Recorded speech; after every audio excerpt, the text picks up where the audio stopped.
Ang inawit po natin ngayon lang, sabi ng ilawit natin, mangusap ka, lingkod mo'y nakikinig. Okay. Hinahayaan natin ang Panginoong Diyos na mangusap sa ating lahat sa umagang ito. Can you say amen to that? Amen. Sa ingay man, bulong mo'y natatangin. Pag-asa ikaw, sa'yo, puso ko'y tatahan. Mga kapatid, maingay po ngayon sa paligid ang daming boses ng pangangampanya. Diba? Ang daming mga options na gustong sila'y pakinggan. Pero ngayon mga kapatid, tayo po rito ay nagtitipon-tipon para pakinggan ang salita ng ating Panginoong Diyos. At ang prayer natin, mangusap ka, lingkod mo'y nakikinig. Inapit natin kanina yung Diyos na makapangyarihan, Haring kataas-taasan, sa aking puso ay nananahan. Pangako mo, sa akin, hindi ako iiwan.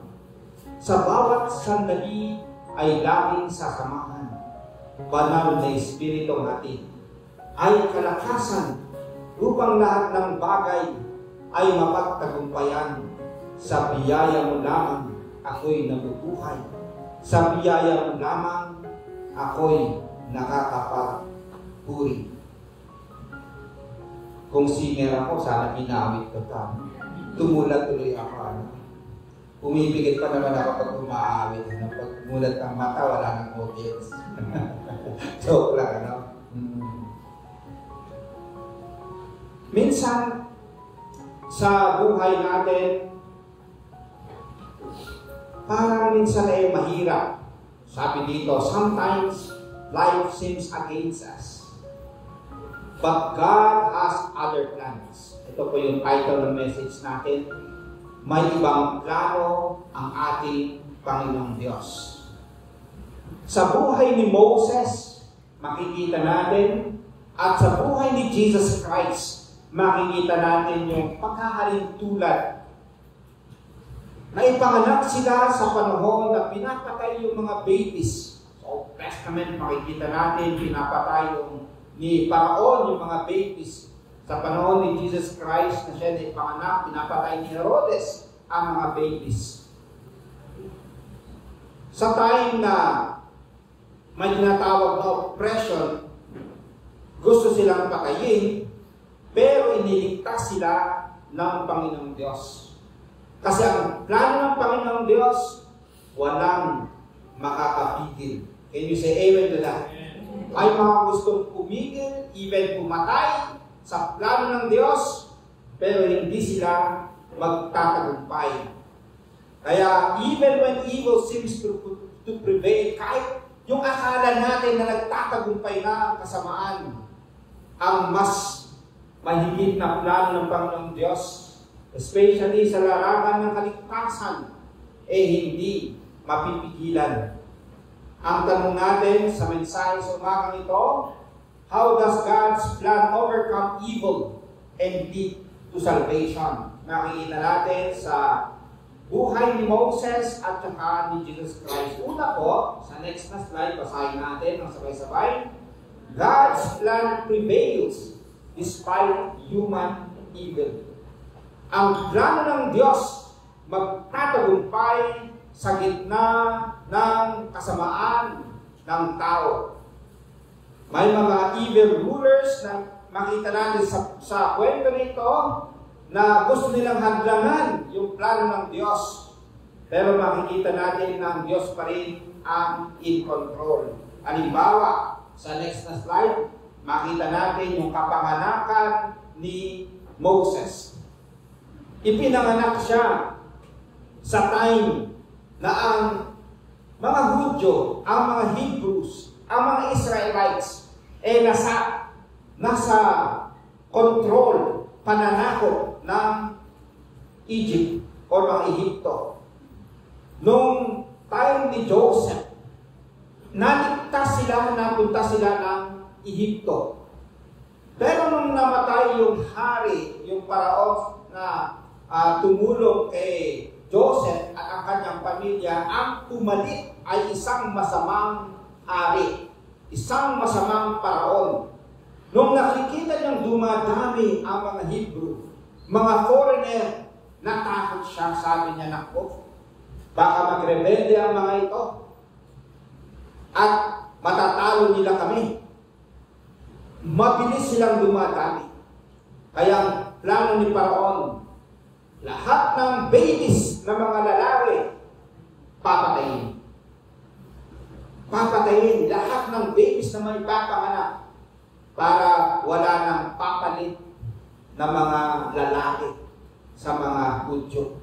Ang sama ng balak ng hari ng Paraon.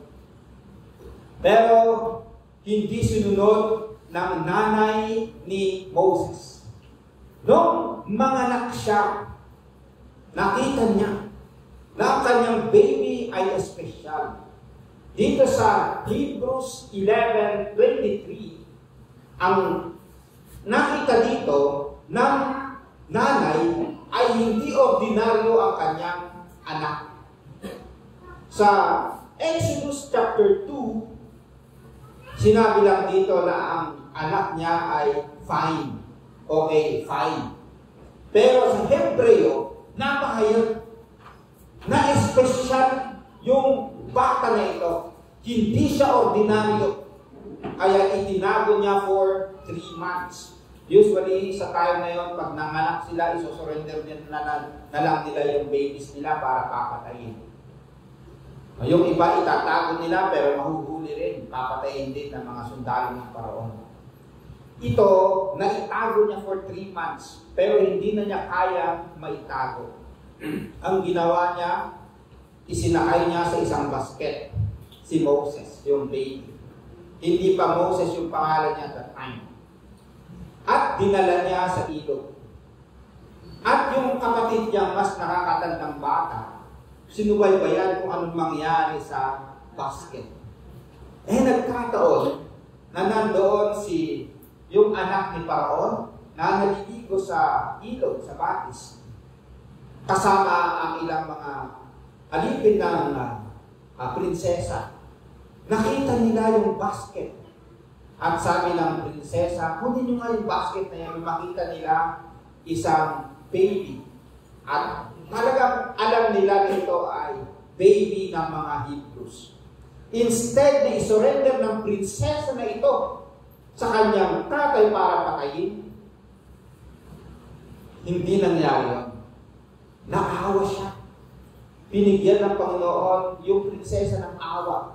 Tumakbo yung bata, yung ate ng Moses na ito sa prinsesa at sabi niya, "Gusto niyo ba na maghahanap ako ng mag-aalaga ng baby niyo?" Pagkatapos sabi ng prinsesa, "Yes, pwede bang maghanap ka?" Ang ginawa naman itong ate, ang hinanap niya yung nanay niya mismo. So, dinala niya yung nanay niya, hindi alam ng prinsesa na nanay niya pala yun. Kaya sabi ng prinsesa, "Babayaran kita, alagaan mo yung baby na yan." Okay, very interesting kasi inaalagaan niya yung baby niya, binabayaran ng prinsesa. Di ba? Ang gandang favor ng Panginoon sa nangyari. Hanggang sa siya lumaki at binalik niya sa palasyo, dinala niya sa palasyo, at doon lumaki si Moses. Nakita natin na espesyal yung kanyang pagliligtas. Yung iba, pinapatay, pero Moses was saved when Pharaoh killed babies. Tingnan naman natin yung nangyari kay Jesus Christ. Ganun din po. Jesus was saved when Herod killed babies. Nabasa natin kanina yung pagtamis ng mga nanay dahil pinagpapatay sa Bethlehem ang mga babies. Kasi gusto ng Haring Herod na patayin si Jesus. Kasi nabalitaan niya na yung Jesus na ito ay hari ng mga Hudyo. Natakot siya na papalitan siya. Actually, itong Herod na to, si Ratulo, kahit nanay niya, pinapatay niya. Kasi iniisip niya baka yung nanay niya, palitan siya bilang hari. Yung kanyang asawa mismo, pinapatay niya rin. Kasi iniisip niya, baka agawin ng asawa ko yung trono. Pinapatay yung asawa niya. Sarili niyang anak, pinapatay niya rin. Kasi iniisip niya, baka agawin niya yung pwesto ko bilang hari. Kaya, nung dumating itong balita na si Jesus, hari ng mga Hudyo, pinapatay niya yung maraming babies. So, hindi po siya normal na talagang siya ay masyadong selfish.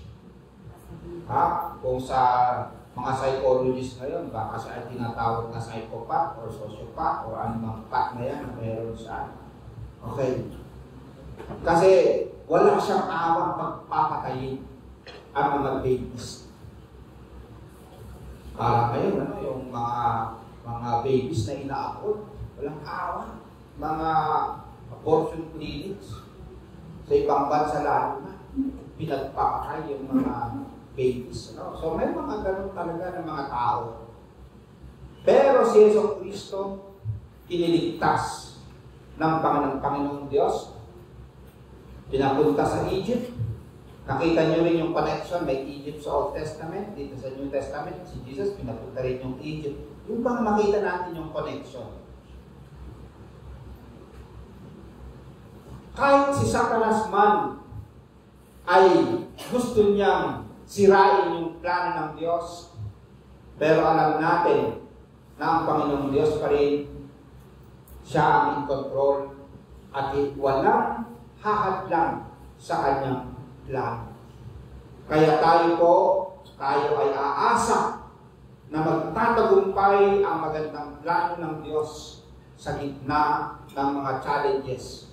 Marahil sa ating buhay, magtatagumpay po ang plano ng Panginoong Diyos.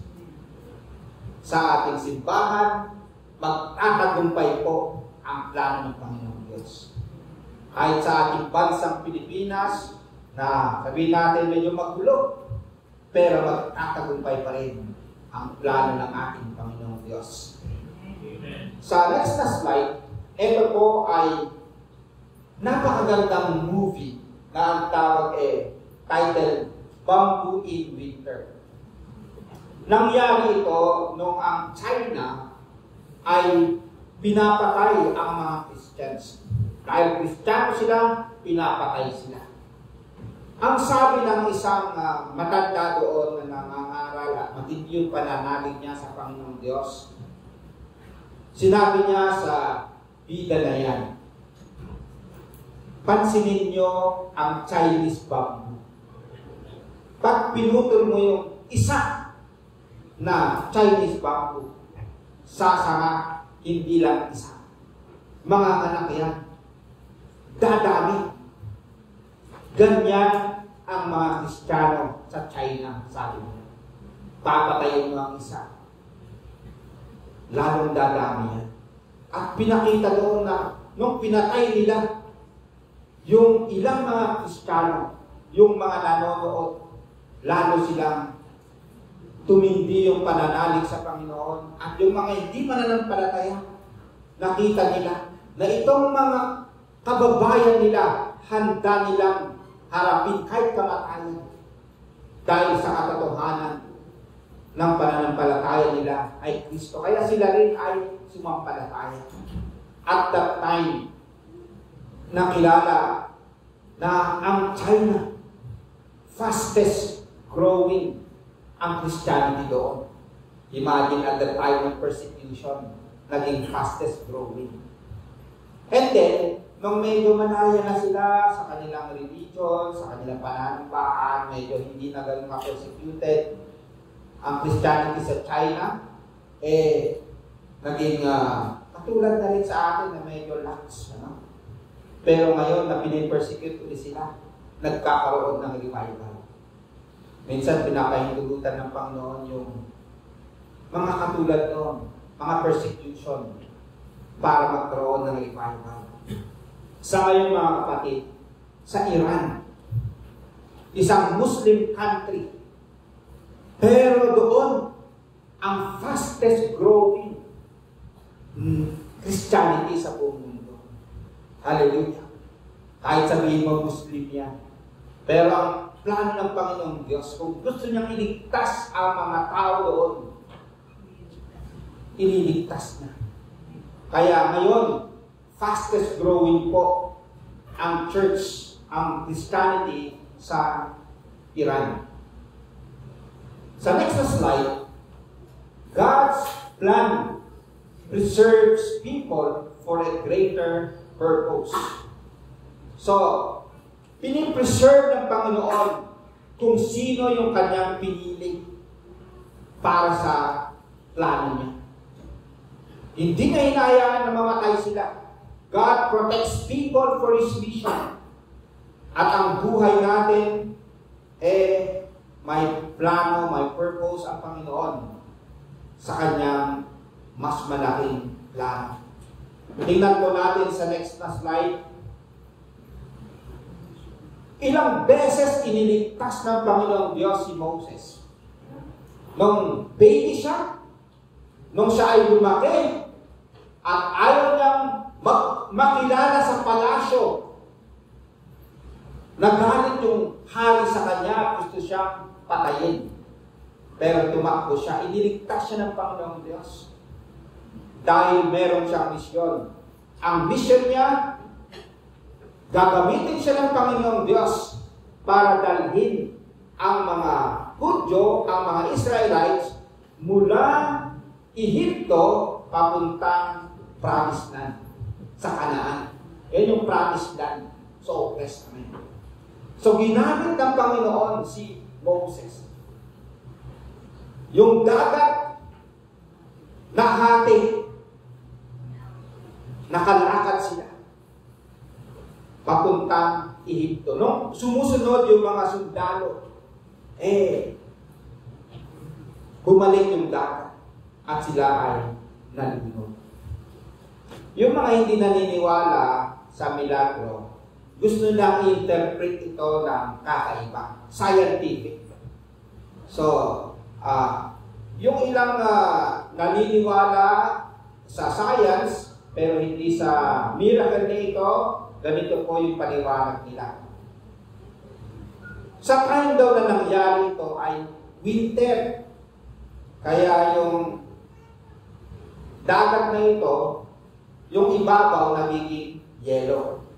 Okay, so alam natin na yung mga nakakapunta sa ibang bansa, pag winter, pwede kang mag-skating sa dagat. Pwede kang mag-skating sa ilog. Kasi yung ibabaw, matigas na, naging yellow.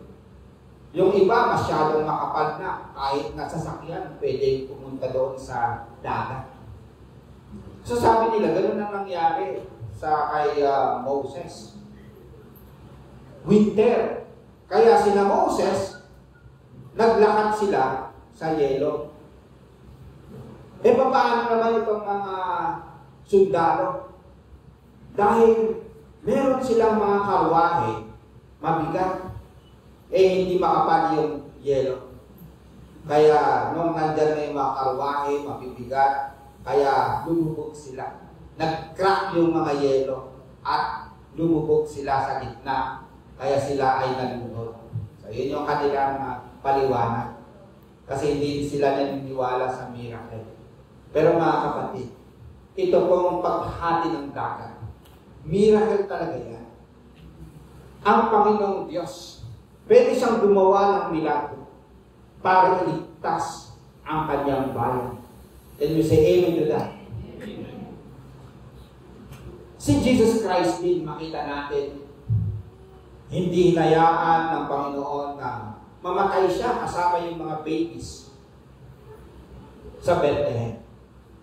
Kasi meron siyang misyon. Bukod siya sa inangaral, gumawa ng mabuti, siya ay yung mga may sakit, pinagaling. Ang pinakamisyon ni Jesus Christ ay mamatay sa krus. Ang tawag natin dyan, atonement. Sige nga, ulitin natin. Atonement. Ang ibig sabihin noon, ang ating mga kasalanan ay kanyang binayaran. Binayaran niya doon sa krus ng Kalbaryo. Ang kasalanan ko, ang kasalanan mo, na ipataw sa kanya. At yun, namatay siya. Binayaran niya ang ating mga kasalanan.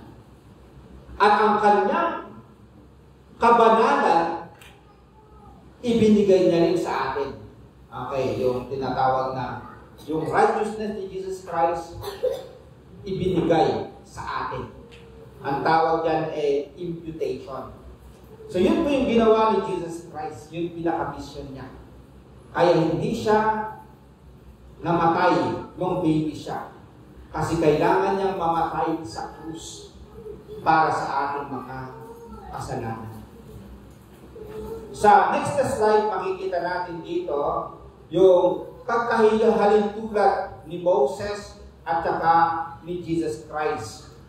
Meron silang misyon kay Moses to deliver Israelites.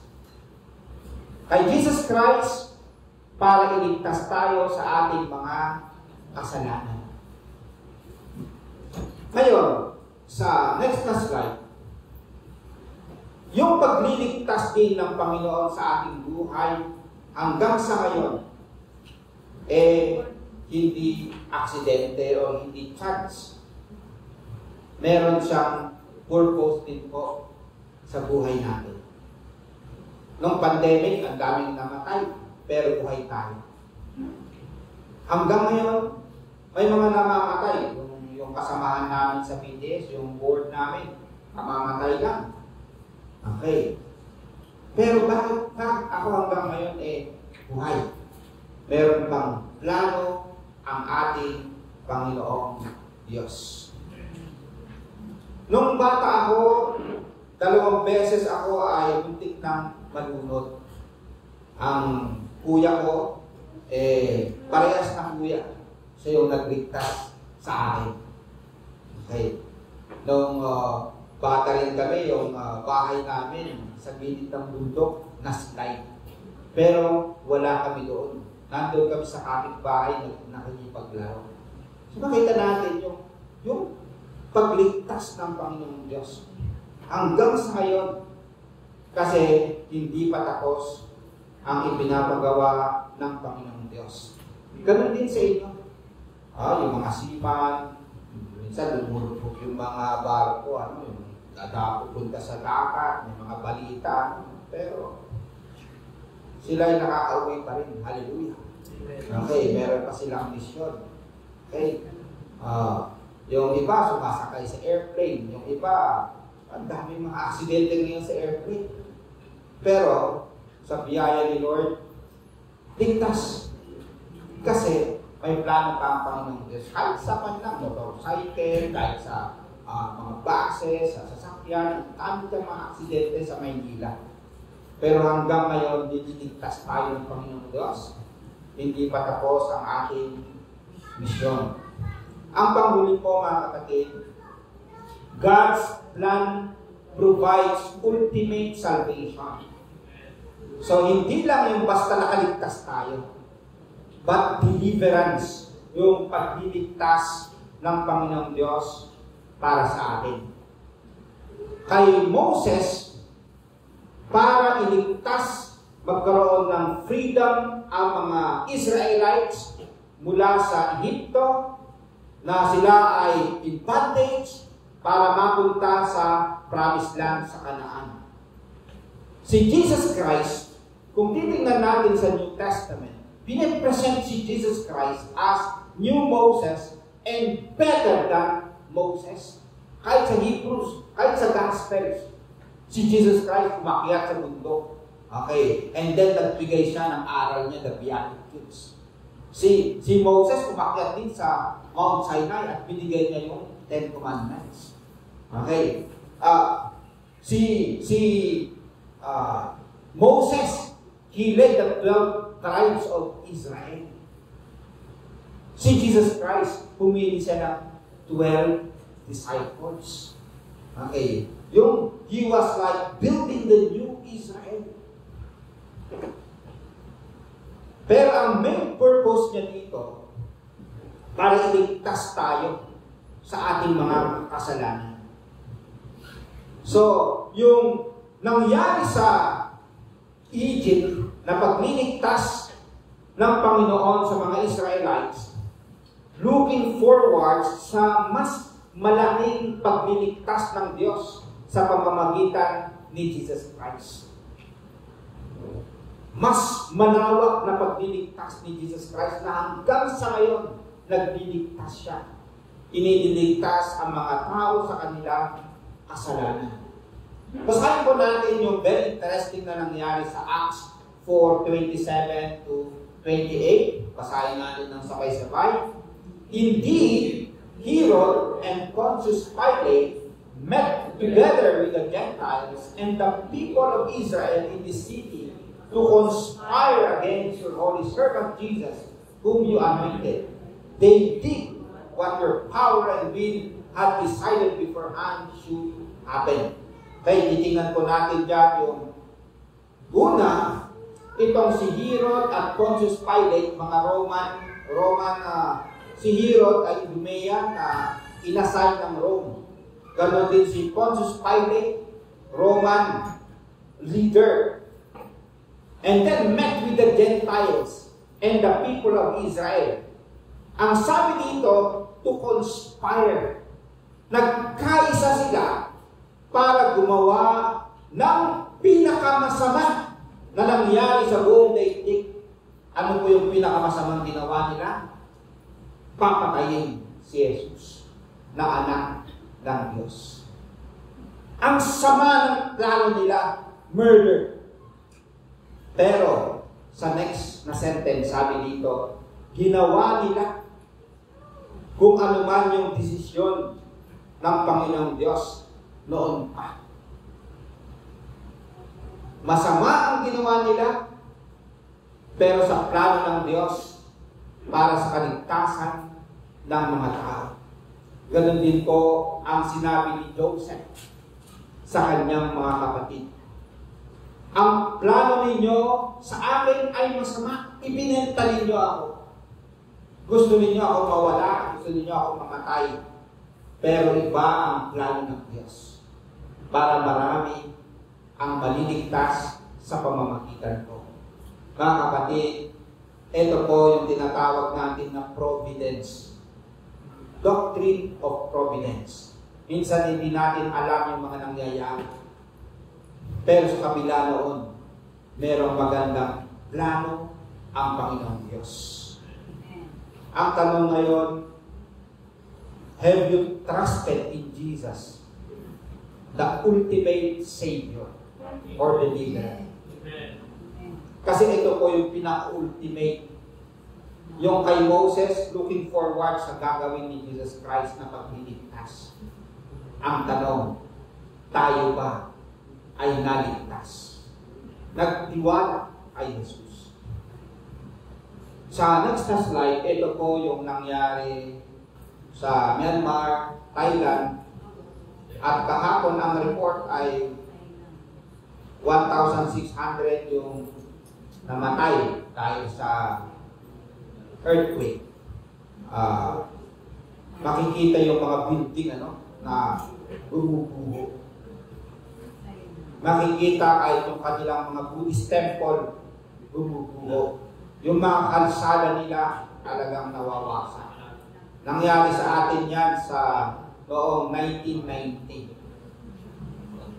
Kung titingnan ninyo, may marami ng patay, meron din yung mga nasa ilalim na mga nagumuhon, mga buhay pa na nililigtas. Okay. Sa noong February, last month, sa Santorini, Greece. Nagkawalaan yung mga tao doon kasi mayak-mayak may earthquake din. Nung first week lang ng March, medyo nag-stable, pero takot yung mga tao. Kahit yung mga turista, kahit yung mga taga roon nag-alisan dahil sa earthquake. Okay. Maraming mga nakakatakot na mga nangyayari sa buong mundo. Ang Diyos, iniligtas tayo sa pamamagitan ni Jesus Christ. Okay? Ano man yung mangyari, mamatay man tayo, ligtas tayo. Can you say amen to that? Amen. Pero ang tulad ng lesson, hindi tayo mamamatay hanggat hindi pa tapos ang ating mission. We are eternal until we finish our mission. Kaya pag tuwing ako kay Rap, bumagsak yung airplane na kanyang minamaneho nung araw, itong mga nagdaang Okay. Usually, pag bumabagsak, ilan bang helicopter yung bumabagsak, mga pasyon, Pero itong kay Rap, ligtas siya ang kanyang kasama.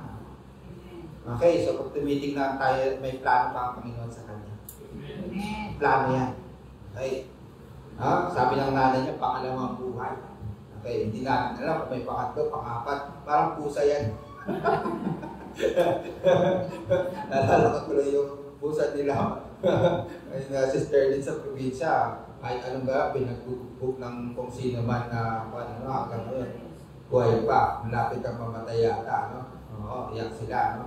Pero, pag hindi pa time, dahil may plano ang Diyos, mabubuhay pa tayo. Yun yung confidence natin, mga kapatid.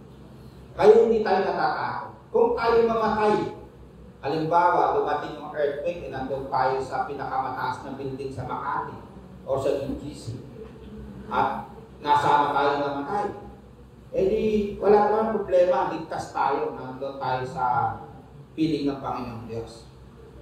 Pero pag tayo ligtas, ibig sabihin, hindi pa tapos ang pinapagawa ng Diyos. Kaya minsan, pag ang buhay ay parang uncertain or minsan may mga hindi maintindihan, mga challenges, isipin lang natin, mga kapatid, God has other plans. Okay, minsan gusto mo dito magtrabaho, hindi natuloy. Kasi, ito yung plano ng Diyos. Halimbawa ako, nag-apply ako sa US mag-aral. Okay, ilang beses ako nag-apply doon. May time na na-reject ako, may time na natanggap ako, pero reject ako sa scholarship. Okay, try naman ako ng Singapore. Banda uli sa UK pala ako mag-aaral. So, God has other plans. Yun po yung buhay natin, mga kapatid. Kaya hindi tayo madidismaya, kundi tayo po ay aagos sa plano ng ating Diyos. Hallelujah! Tayo po ay tumayo.